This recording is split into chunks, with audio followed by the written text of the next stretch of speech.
Ibu bapak dan saudara-saudara yang dikasihi oleh Tuhan, selamat pagi. Kita berjumpa kembali di dalam Resapi di pagi hari ini. Kiranya kasih karunia, damai sejahtera dari Allah Bapa, Putra serta Roh Kudus menyertai kita sekalian. Sebelum bersama-sama kita mendengarkan pembacaan firman Tuhan, mari kita mengambil saat teduh sejenak mempersiapkan hati kita di dalam doa. Bapa kami yang ada di surga, kami mengarahkan hati kami saat ini untuk mendengarkan firman-Mu. Ketika Engkau memanggil kami untuk menerima kasih-Mu yang mewujud dalam pengajaran Tuhan yang hendak kami terima di pagi ini, kiranya Engkau berkenan mencurahkan Roh-Mu yang kudus, menolong setiap anak Tuhan di tempat ini, memahami serta menghidupi firman Tuhan di dalam perjalanan hidup kami mengikut Engkau.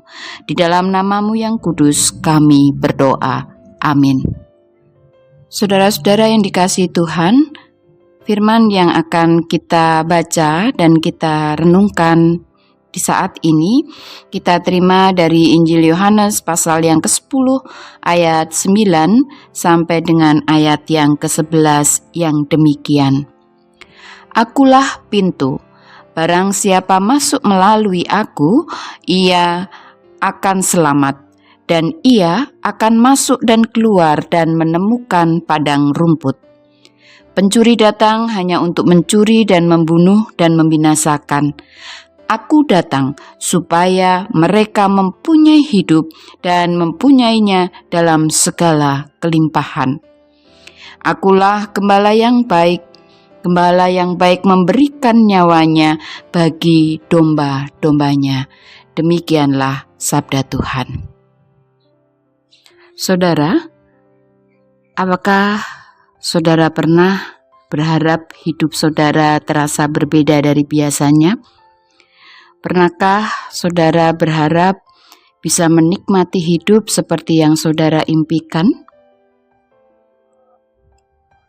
Jika saudara pernah merasakan hal seperti itu, pertanyaannya, apa yang saudara bayangkan tentang menikmati hidup? Mungkin saudara membayangkan suatu kehidupan yang serba menyenangkan, kecukupan, dan terpenuhi segala yang diinginkan. Gambaran hidup yang seperti inilah yang kemudian sering diharapkan dan dicintai. Tetapi saudara, kehidupan kita pasti ada dinamikanya, ada pasang surutnya.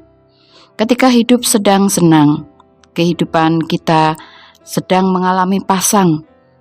Hidup seperti inilah yang kita cintai. Tetapi bagaimana kala hidup menjadi sulit? Kehidupan kita mengalami surut. Apakah kita juga masih mencintai hidup yang seperti ini? Saudara-saudara yang dikasihi Tuhan, saat ini kita diajak untuk memandang hidup bukan dari perspektif pandang manusia pada umumnya dewasa ini, tetapi dari perspektif Allah yang mencintai hidup. Saudara, dalam sejarah perjalanan umat manusia, setelah manusia jatuh di dalam dosa, hidup manusia berada di bawah bayang-bayang maut. Hal inilah yang menciptakan situasi dan keadaan yang tidak berpengharapan.